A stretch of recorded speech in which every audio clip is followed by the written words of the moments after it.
Today's webinar is entitled COVID-19 and Global Business, Frontline Business Updates from China, Japan, and Italy. My name is Todd Schwartz, Executive Director of the Cincinnati chapter of the European American Chamber of Commerce. We are proud to have worked with our partners and our friends at the Japan American Society of Greater Cincinnati and the Midwest USA Chinese Chamber of Commerce to organize today's event. And we're also grateful for the other members of our 8 as 1 coalition, the African American Chamber of Commerce of Greater Cincinnati and Northern Kentucky, the Cincinnati USA Hispanic Chamber, the Cincinnati USA Regional Chamber, the Indian American Chamber of Commerce of Greater Cincinnati and Northern Kentucky, and the Northern Kentucky Chamber of Commerce for their help in promoting today's event. Before we started, I saw that we have over 220 people registered from across the United States, Japan, Canada, China, and even someone in the Sultanate of Oman who are joining us today. I see we already have 135 participants on the webinar, so I'm confident we're going to have a very interesting and lively discussion. So let me introduce our panelists. Joining us from Shanghai is Michael Crotty, President of MKT and Associates Limited, a specialty products import and export company focused on connecting China and the United States. He has spent over 35 years in the home textile and apparel business and has 20 years of experience doing business in China, including the last 8 years on the ground in Shanghai. He is active in the American Chamber of Commerce in Shanghai, including activities to promote Chinese investment into the United States and serving as an expert advisor to its Supply Chain Management Committee. Mr. Crotty is the China representative of the Midwest USA Chinese Chamber of Commerce. Joining us from Cincinnati is Kazuyuki Okui, Vice President of Mass Product Development at Kao USA, a Japanese-owned cosmetics manufacturer. He joined Kao in 1992 and has been involved in numerous business development projects in China and across Asia, as well as in Brazil and Russia. He holds a Master of Science degree in Chemical Engineering from Hsinchu University. In addition to his leadership role at Kao USA, Mr. Okui serves as board president of the Tri-State International Educational Fund, a nonprofit association that supports the local Japanese language school of Greater Cincinnati. And finally, joining us from his home in Union, Kentucky, is Greg Schulte, president of Bonfilioli USA, a company based in Bologna, Italy, and a leading manufacturer and distributor of gear motors, drive systems, and planetary gearboxes for industrial processes, automation, mobile machinery, and renewable energy applications. Greg has been with Bonfilioli since 2002, starting as sales manager of the Mobile Solutions Division in North America and rising to the role of president 6 years later. Under his leadership, Bonfilioli USA has become the best performing facility within the Bonfilioli Group worldwide. Greg is very active with industry associations as well as with a range of nonprofits, including his support to the European American Chamber of Commerce. Before we begin, let me make clear, this event is not offering legal advice or medical advice. We're certainly not offering political commentary, nor are we here to offer specific guidance for your business or organization to deal with the challenges COVID-19 is presenting. Today's event is primarily an opportunity for you to hear how other individuals and organizations are doing their best to maintain an even keel and to move forward in this challenging time. So here's how we will proceed. I'll ask each speaker in turn to briefly tell his story about the challenges that he and his company are facing and the steps they are taking to address those challenges. As I said, you are invited to submit your questions and comments as we go using that Q&A button at the bottom of your screen. Our speakers will see those. They may choose to answer them as we go, or we may try to address those towards the end. And with now with over 140 people watching, I'm sure we will not get to all your questions, but we'll save time for questions at the end. And then I promise we will wrap up right at the top of the hour. So with that as introduction, let me go ahead and turn to Michael Crotty. Michael, you're there in Shanghai. Tell us how things are going for you. Make sure you unmute your microphone, Mike.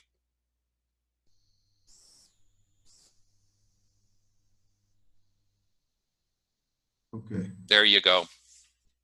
Okay.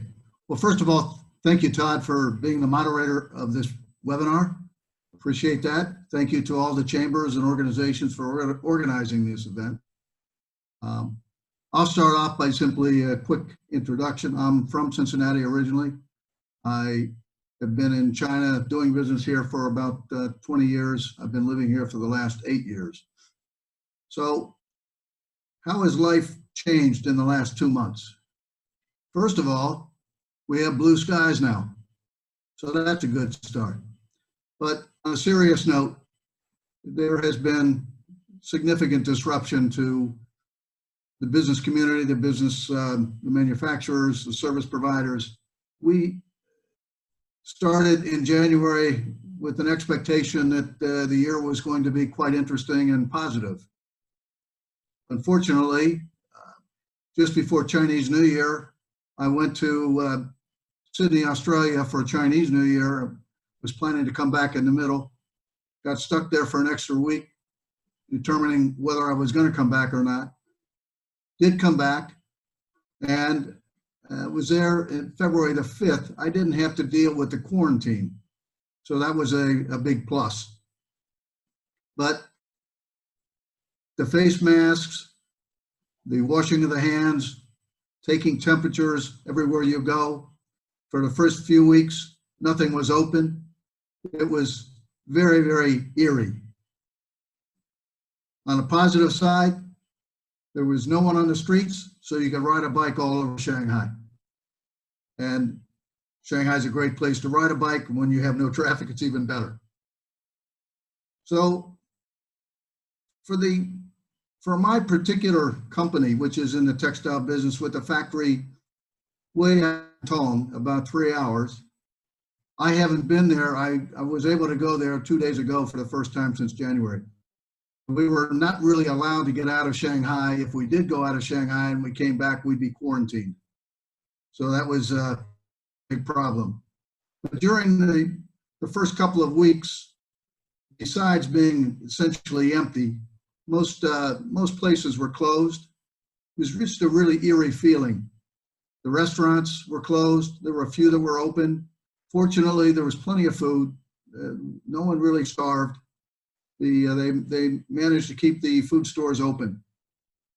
But as we went through the period, and we were able to reopen our factory on February the 12th, which was early, and that was primarily because our factory only has local employees, so they were there. We had a problem getting masks. We had a problem, not really a problem, it was just dealing with the local officers and community, the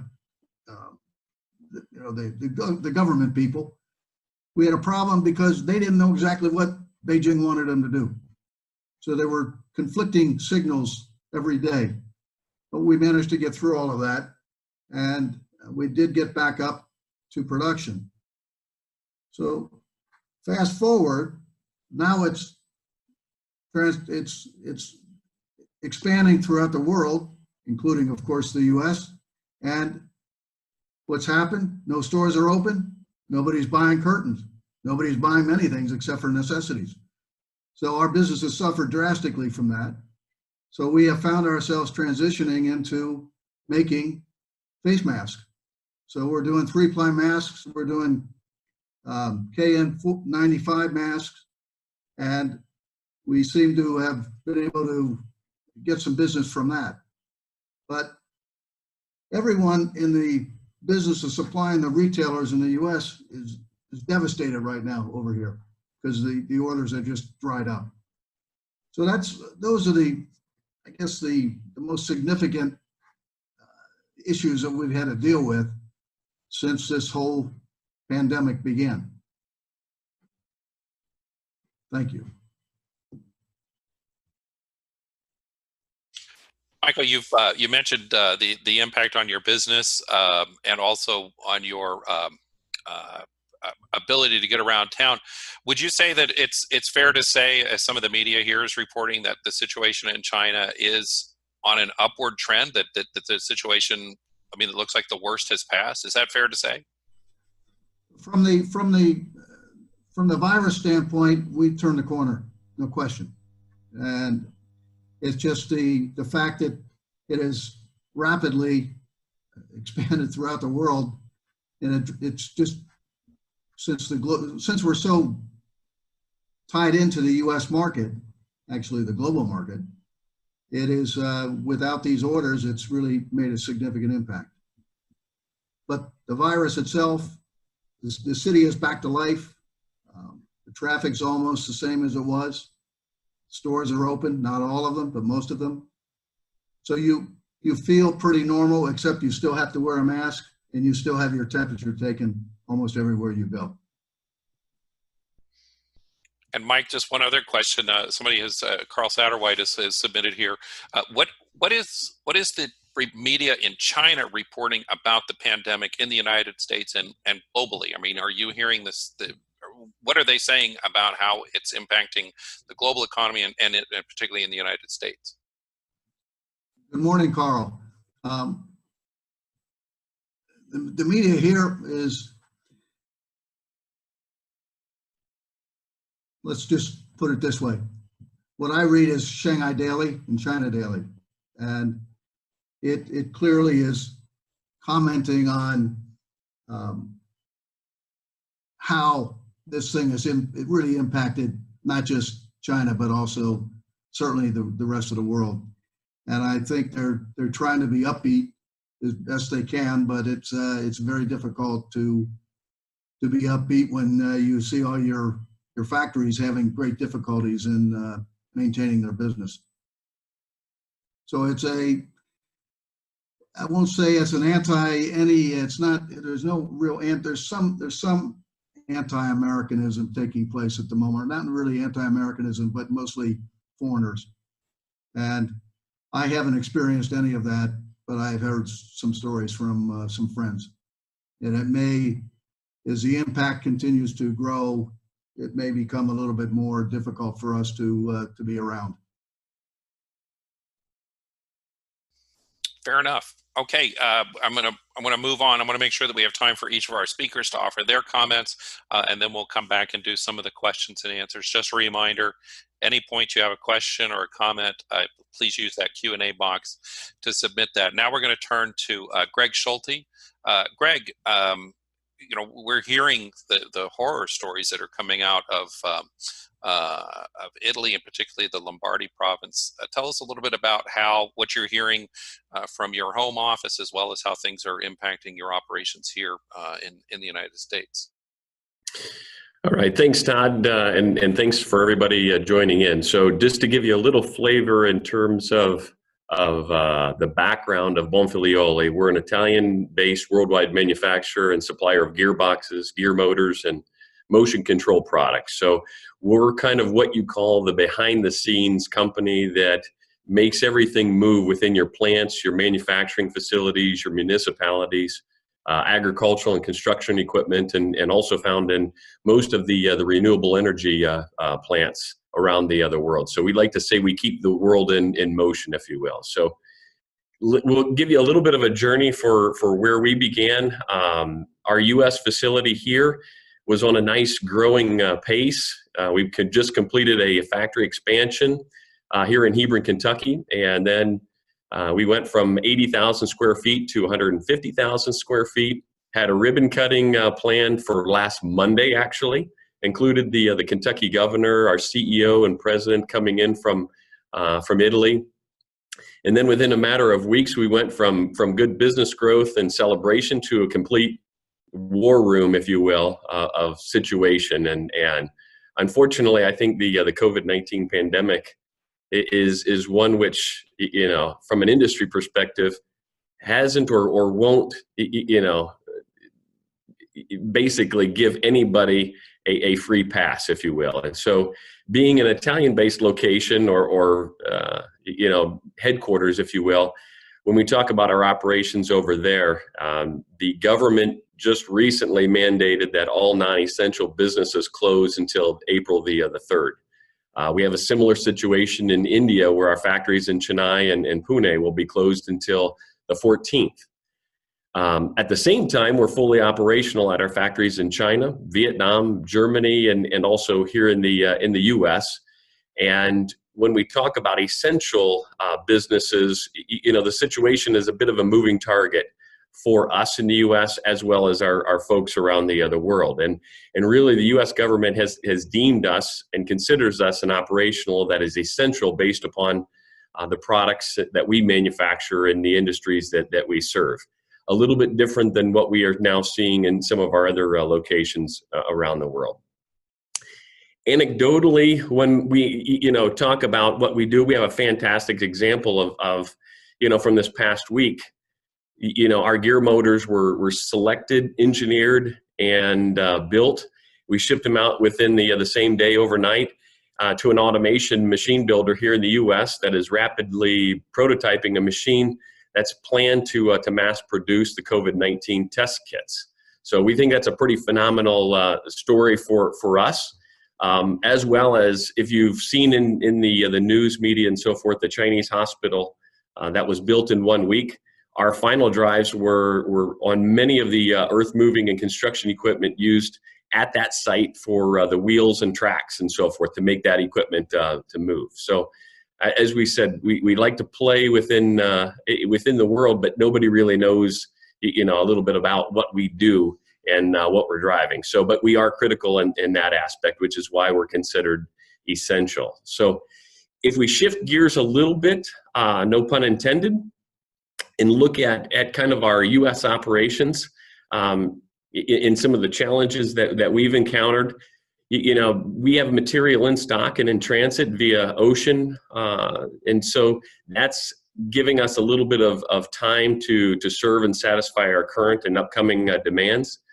The multi-dimensional challenge, though, that becomes clear as we look forward is the supply chain. And when we talk about supply chain, and you typically want a reliable one and stable one.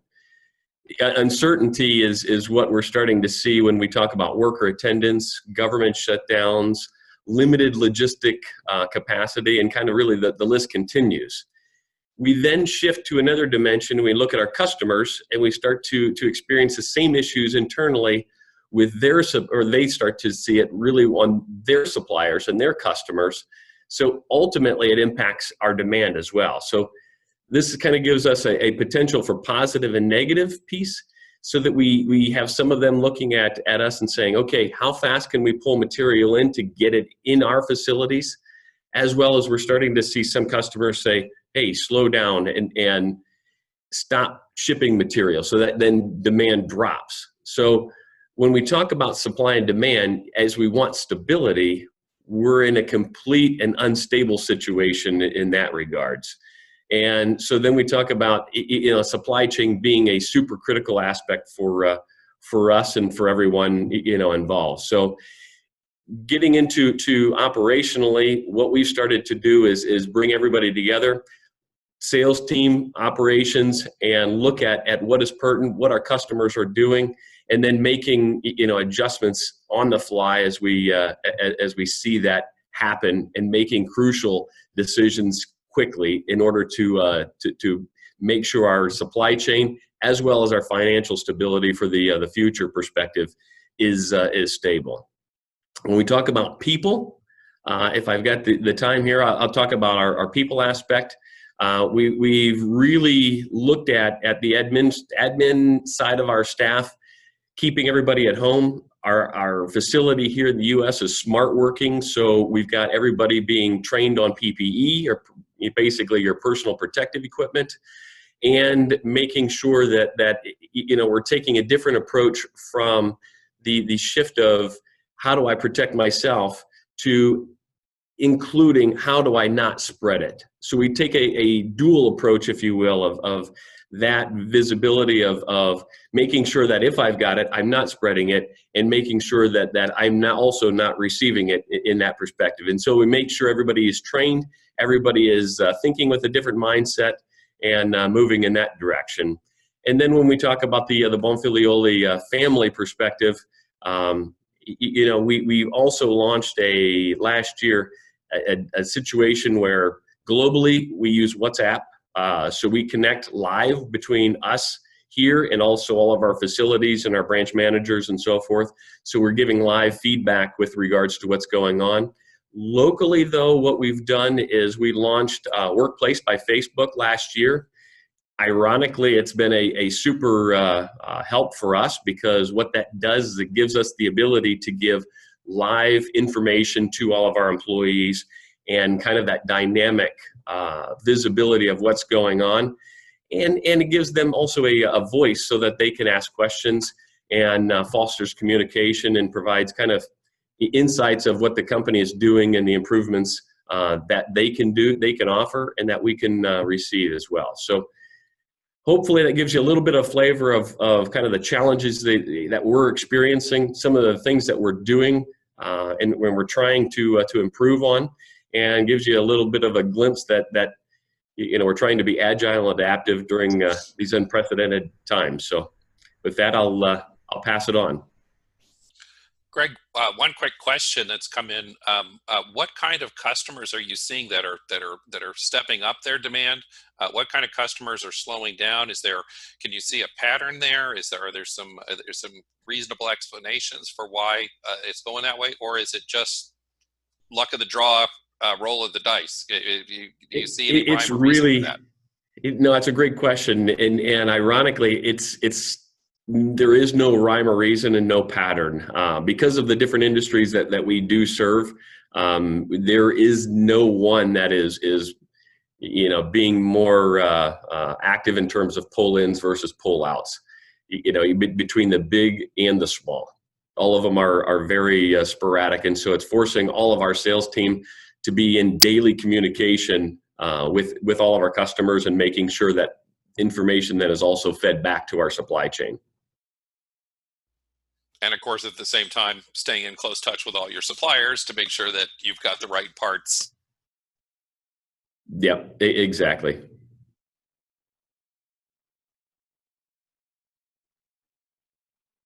Todd, I think you're on mute here again.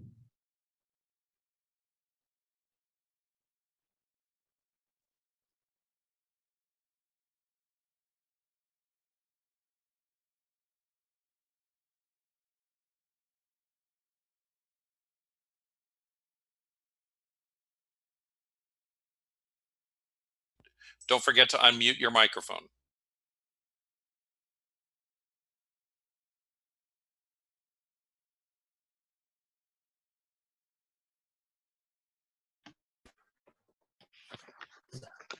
Hello everyone, I'm Kazuyuki Okui. I'd like to start presentation.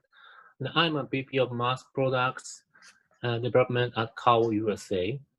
I'd like to share with you my experience and our company response to the coronavirus so far. Before my presentation, I'd like to introduce our company. Kao is a cosmetic and household and chemical company established in 1887 in Tokyo, Japan.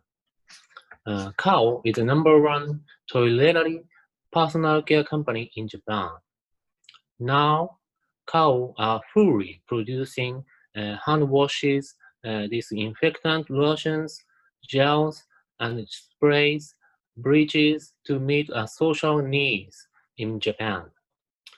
We think it's our responsibility. In here, Kao acquired Andrew Jergens' company in 1988, and then it becomes a subsidiary company as Kao USA. We have launched the personal care here, like Jergens, Biore, John Frieda, Ban, and many brands. Today, I have 4 topics about our measures to fight coronavirus as requested as Japan-America Society. 1, salary. 2, transportation. 3, the relationship between our governments. And 4 is the work from home situations. I will share you one by one. 1, the salaries. So far, there is no change. Payments, including overtime payments for the factory workers, will continue as usual. Kao in Japan too. Then transportation, Kao following both governments' orders, no more, not less. So the transportation between Japan and the USA was not restricted until last Saturday. Now, Japan and the USA have limited transportation, stopped issuing visa, and a requirement of 2 weeks self-quarantine period. Kao and Kao USA support expatriates in Asia, the USA, and the EU. It's not for only Japanese. The company will pay for flight fare and initial accommodation costs for the expatriates and their families who would like to back to their mother country. I went business trip to Japan from February 20th to March 4th. While I stayed in Japan, all of my colleagues work from home except factory and sales and R&D from March 2nd. So while I stay in Japan, many events was canceled, concert and music event or many events. Finally, the Olympic is postponed. After I went, I voluntarily did 2 weeks self-quarantine at home after back to Cincinnati on March 4th. The company did not force it. I thought I had a risk, and I did not want to be a first virus spreader in Cincinnati.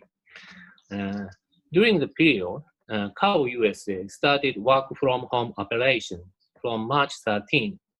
I lost my chance to go to home office. My colleagues must forget my face. Commercial products shipped last week from Japan to the USA without any troubles and any delays. So there is no severe supply chain condition. And the relationship with governments. Kao is basically following the government orders, not more, not less. Kao USA follows the statement of Japan and the USA. Also, we will follow the community situations about schools. Yes. In the USA, from March 24th, one of our main factories stopped producing due to Ohio State stay-at-home operation order. The number 4, work from home situations. Of course, Kao has TV meeting systems, Cisco, WebEx, Skype, and Microsoft Teams, as well as other global companies, VPN too. We often use them for the global meetings. In this case, we use them for the work from home operation. There are no huge problems so far. Of course, I think we need to pay attention to miscommunication by using the web meeting. So we know the face-to-face communication is the best. I have shared my experience and information of our companies. I'm glad if my presentation could help you. Thank you very much. Excellent. Thank you so much, Kazuyuki. That's very interesting, particularly to hear about your personal experience. And I just wanted to ask a little bit more about that. Was it particularly frustrating for you not to be able to get back to your office? Did you find that it impacted your productivity? Or because Kao already had some of these teleworking facilities in place, did you feel as if you were able to step back into your workplace largely as normal? I feel much better. I'm muted. No, you're okay. Okay. We hear you. Okay. So it's been some small trouble. We need to see actual products and feel the formula at the laboratory. So we cannot do that. So it some affect to our business progress during development. But other conceptual work or some the sales plan can be discussed through the web meeting. So it's 50% of my stress coming from the WebEx meeting. Not so many. Well, that sounds about right. So I think that kind of finishes the formal presentations, and so now I thought we would do some Q&A. Just a reminder again for our audience, if you have questions for or comments, your own reactions, your own thoughts about how things are progressing with the current crisis, you can use that Q&A box to submit those now. I wanted to, another question comes in about products moving in. I mean, there's advice about how long the COVID-19 virus will survive on different surfaces, on plastics, metals, cardboard, so forth and so on. And I think especially for Michael and for Greg, you know, as you get products in, as you get materials in from some of these regions, I mean, is that a concern for you? Are you taking steps to protect your employees with the materials that you may be receiving from areas that are hard hit by the pandemic? Michael, let me go to you first on that. Well, everything that comes, I mean, first of all, we have most of the workers, or all the workers, have the masks. All the workers have their gloves when they're not sewing, and the cleaning of the factory is done routinely and often. So I think we've taken the proper steps to protect the employees. And when goods come in, it's kind of chaotic when they come in, and the workers, a lot of stuff comes in from other contracted factories, so you have to take a look at everything, and you're moving stuff in, you're moving stuff out. But I say most of the workers have gloves, they have masks, and so far we've been fortunate. We've had no infections in the factory. And you have all we don't really take a lot of temperatures in the factory, but there's plenty of liquid to wash your hands and so forth. And I think the employees follow that pretty religiously. Greg, what about Bonfilioli? You're getting a lot of stuff. I presume you're still getting materials and equipment shipped in from Italy, elsewhere. Yeah, I mean, we've got factories all over the world, material coming in from all over the world, and yeah, the discussion really comes into play when how long does it last? How long, you know, is it really on different types of materials and so forth?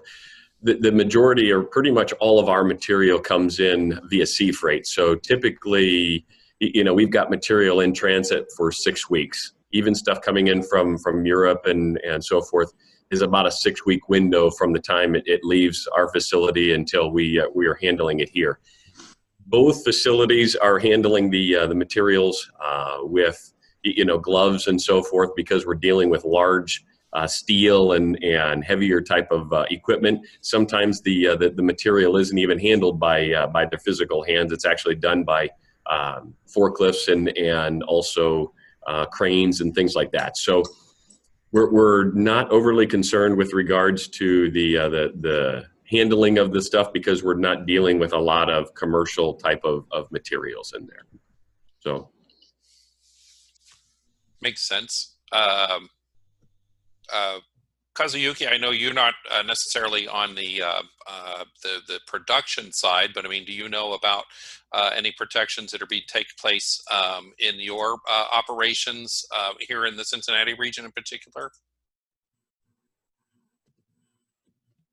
In Cincinnati, so we, in Japan, of course, there are many employees using masks is very popular in Japan, so they are preparing the mask when even they are commuting and meeting.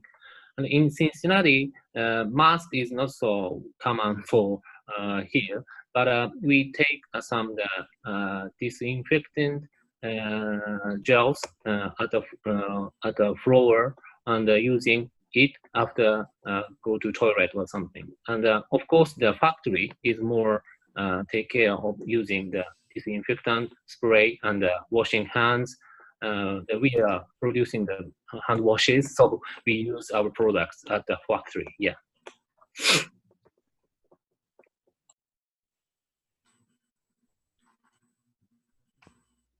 Makes sense. Yeah. Again, I can't quite imagine how challenging this must be, particularly in a manufacturing environment.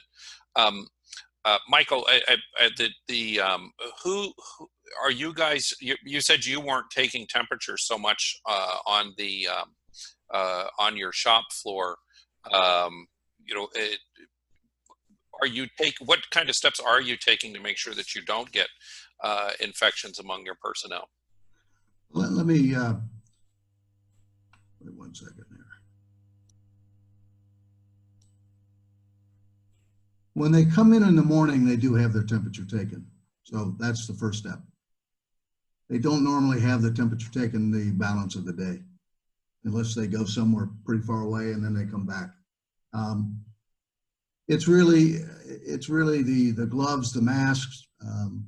We provide, I'll call them the non-woven gowns, the coats. So they put as much protection on as they deemed that they desire, and we try to be very careful with making sure the food's clean, the floors are clean, the toilets are clean. It's a lot of bleach. So it's traditional steps, I guess, that what I see in the city itself, in my apartment complex. You know, you touch the elevator button, there's a plastic wrap over the top of it. They come in several times a day and they bleach the floors. They bleach the floors in the hallways. So they're very fastidious about trying to keep everything as clean as possible. And we do the same thing in the factories. Greg, similar, I'll ask the question for you. I know in Ohio, Governor DeWine has requested, encouraged manufacturers to make sure that they're taking employee temperatures during the day. I don't know if Governor Beshear in Kentucky has done something similar. Are you guys watching?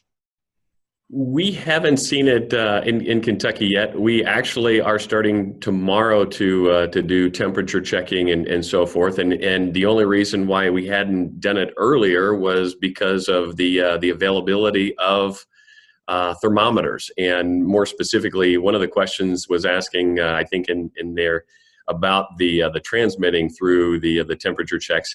And the point for us is that we're using infrared thermometers so that we don't have the interaction or touching, if you will, of the individuals, both taking and receiving the temperatures. So from that perspective, we are starting it tomorrow, and as of tracking information, those thermometers should be here within this afternoon. Just on that point, and for what it's worth, a few days ago, the European American Chamber, my chamber, did a webinar on data privacy and how to protect that information. You're going to be collecting a lot of information, personal information about employees. There was some guidance about how to track that information and what you needed to do to protect it. But I don't want to plug my own organization too much. There is a question that has come in, and I'm reading it, for Okui-san. Kao USA makes some of the best hand lotion available, including Curel. Considering people are washing their hands much more, has the demand for Curel suddenly increased? Yeah, so it's some demand coming from some customers. So we will plan to produce that, but now the factory is stopped. So we cannot struggle to supply that product. So now, so far there is no big severe issue for the out of stock situation, but it's very tight. And this is these are the kind of problems that you hope to have during this crisis. Well, and it relates to a question that we've just gotten, you know, in terms of what's actually happening on the ground. And I'm just the question has come in. So in each of your businesses, and without giving away, of course, corporate secrets and so forth, but overall, I mean, generally, how are you predicting your business trends for the remainder of 2020? Is it going to be up? Is it going to be down? Is this really going to hurt? Or, you know, and Michael, I mean, I think it looks like you might actually come out of this well. Greg, let me start with you. No, it's a good question. I don't know if anybody really knows what percentage or what impact it will have on everybody's businesses. For us, I mean, we're into heavy equipment, we're into heavy type of machinery and so forth. So when you lose that capacity, and as we're seeing with businesses being shut down and shuttered for a period of time, you don't get that capacity back. And therefore, you have to anticipate that at least for that period of time, you'll be without revenue and so forth. So, depending on how you look at it and how fast you ramp up, you could be seeing at a minimum 10 to 15% of an impact. Michael, what about you? If we weren't doing what we're doing now, transitioning into the protective masks, we'd be devastated. Absolutely devastated. This is a business of very low margin. It's private label textiles. There's thousands of us competing for the same Walmart programs. And when you have all these stores closed for any period of time, and you have all these cancellations coming in, it's truly devastating. The transition that we've made, somebody asked how did we do it so quickly? The answer to that question is, it's really an allied product. We're dealing with fabrics that are non-wovens, wovens, knitted. For the industry to switch over, and every textile company today is moving into trying to put together masks. And the transition is not really that difficult. You have your own factories, but you always are contracting out to other factories. My partners have been with me for over 15 years. We know many factories in our regions, and they came to my partners knowing that I'm an American guy living in Shanghai, and they said, "Can you help us sell these?" And of course, I said, "You bet, we can do that."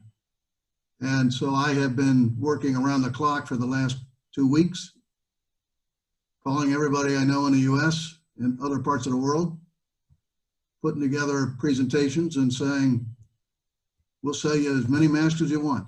Just give us an order." Now, the bottleneck is in getting the product into the US, because most of it's needed right now. You can't put it on a ship. You have to air freight it. There's only so many planes, and the airports are clogged. And DHL, FedEx, UPS, all the air freight guys, they're scrambling to find more planes. We have products sitting there that we've produced very quickly, and it's stuck at the airport. But they'll figure out a way, and that probably will be a huge help for us as to weather this particular storm. And hopefully in the second half of the year, people start buying curtains and other home textiles again. Kazuyuki, what is the Cal leadership looking at for 2020 and how this is going to impact your business trends? Yes, it's hard to predict exact number, but it's decreasing because of many events or economy will going down. But some category is increasing demands, like hand wash, sanitizing products, or wipe or bleaches. But other products decrease. So the total we will totally final in 2020 will be decrease sales amount. But we predict to the after the corona situation. So we need to live with coronavirus. So we need to propose some new products for fight to corona in their usual lives. So more easy to use, more less harmful washing. So we need to start development for the future products for fight to corona.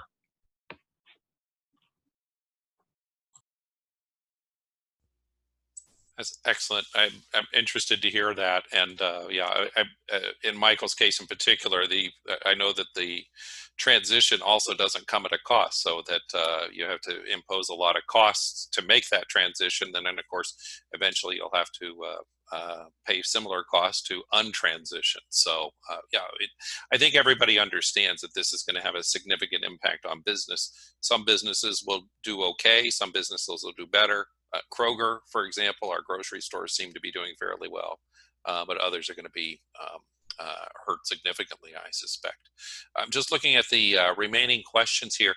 As I understand it, nobody among our group has actually started laying off employees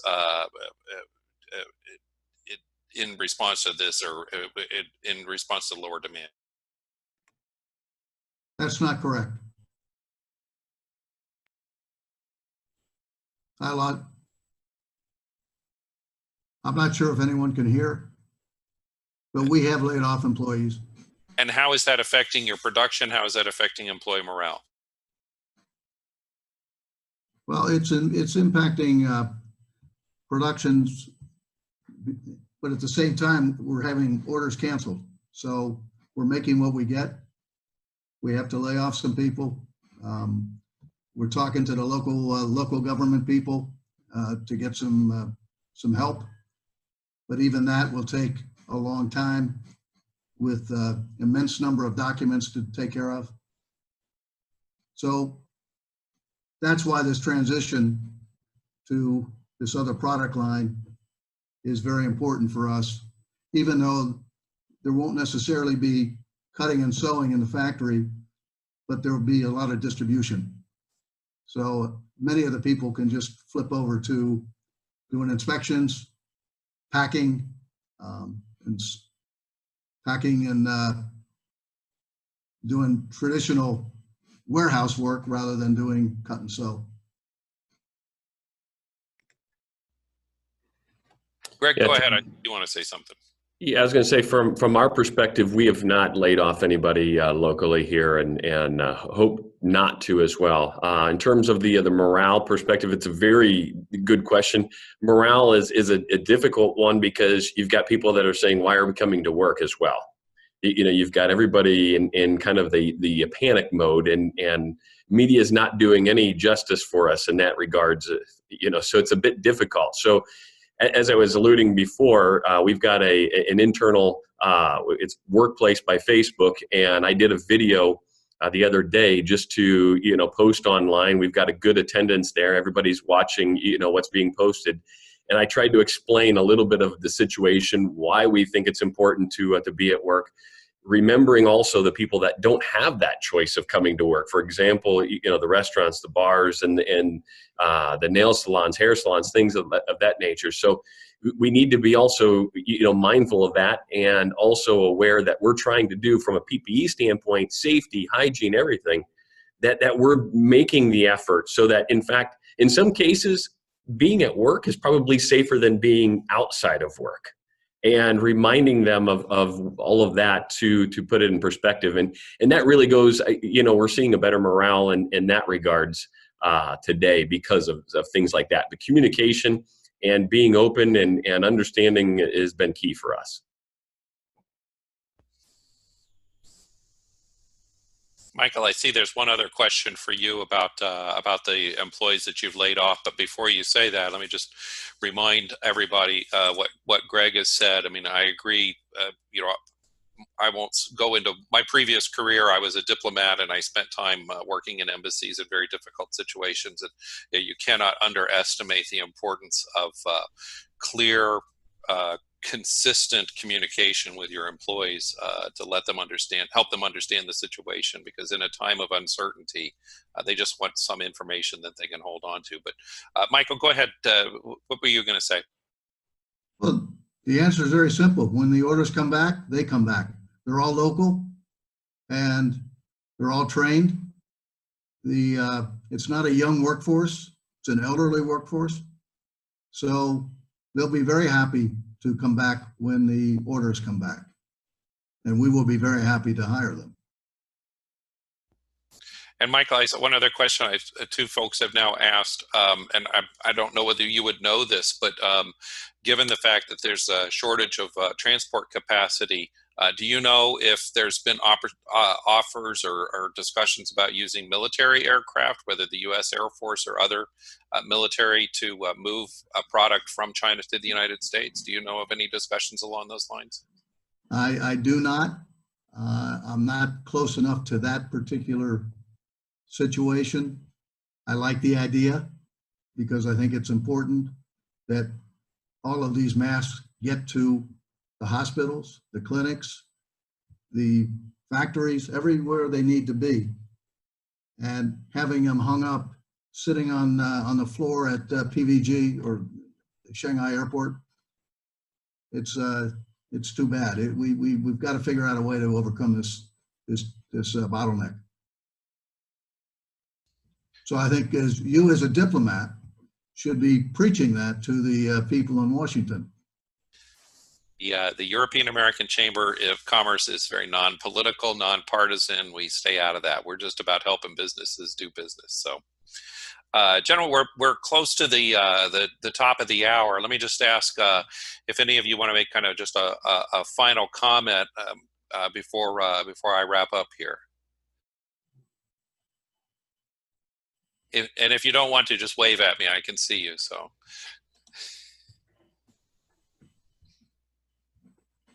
Okay, I don't see our.